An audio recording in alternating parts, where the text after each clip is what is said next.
Salut à tous, on se retrouve sur la chaîne FE Technico. Dans cette vidéo, on va voir comment contrôler le sens de rotation d'un moteur. Donc là, je suis devant une chaufferie et là, j'ai une pompe de charge de la marque Quilo. Et en fait, là, si on regarde, vous avez une flèche qui indique le sens de rotation. Donc là, le sens de rotation, il est comme une montre, en fait, sens horaire.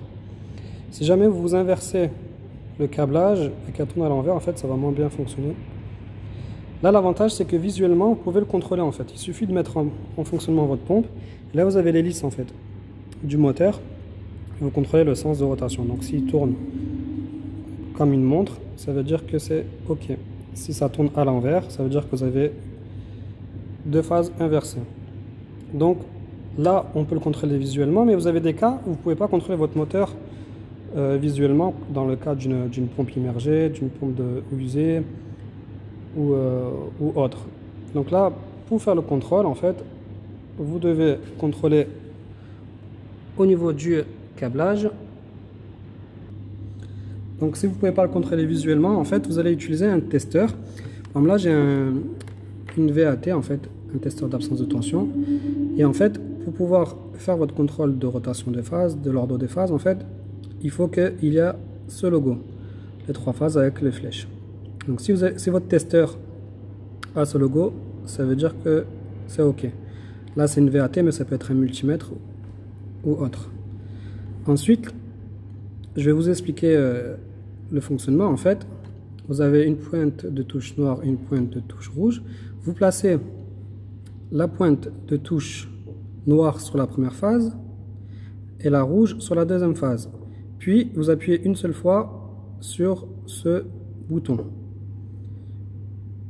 Donc, vous appuyez une seule fois sur ce bouton, la pointe sur la première phase, la pointe rouge sur la deuxième phase. Là, ça va vous indiquer la tension. Là, c'est du triphasique, donc ça va être 400. Et en fait, ce qui va se passer, c'est que vous allez entendre un petit bip aigu. Sur ce testeur-là, hein, tout dépendra de votre testeur, mais sur ce test-là, en fait, vous allez entendre un bip aigu. Donc, une fois que vous entendez le bip aigu, vous passez sur la troisième phase avec la pointe rouge. Vous passez de la phase 2 à la phase 3. Et en fait, là, vous avez deux lignes, L1, L2, L3, L1, L3, L2. Donc, si votre sens de rotation est OK, ce sera la première ligne qui va s'allumer, le petit point là. S'il n'est pas OK, ça sera la deuxième. Donc, je réexplique. Vous placez la pointe de touche noire sur la première phase, vous ne la bougez pas. Et la pointe de touche rouge sur la deuxième. Vous appuyez, vous allez entendre un petit bip. Vous passez à la troisième avec la pointe de touche rouge. Donc, on va faire la démonstration. Je vous explique ici parce que au niveau de la pompe, en fait, il faut qu'elle soit alimentée. Donc, il va y avoir du bruit. On ne va pas entendre forcément le petit bip qui nous indique qu'on peut déplacer la pointe. Donc là, je l'ai mis en service. Là, si on regarde, on voit que l'hélice, je ne sais pas si on arrive à le voir dans la vidéo, on voit que l'hélice, ça tourne bien dans le sens horaire d'une montre. Donc du coup, là, je suis devant le câblage. J'ai les trois phases.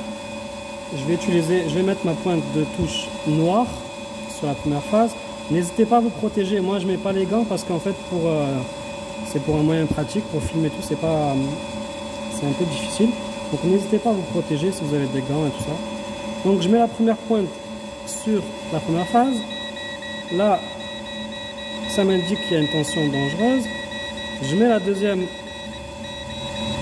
sur la deuxième phase, la pointe rouge. Et là, on voit qu'il y a 400. Donc j'appuie une fois. Je déplace. Et là, on peut voir que c'est la verre qui s'est allumée.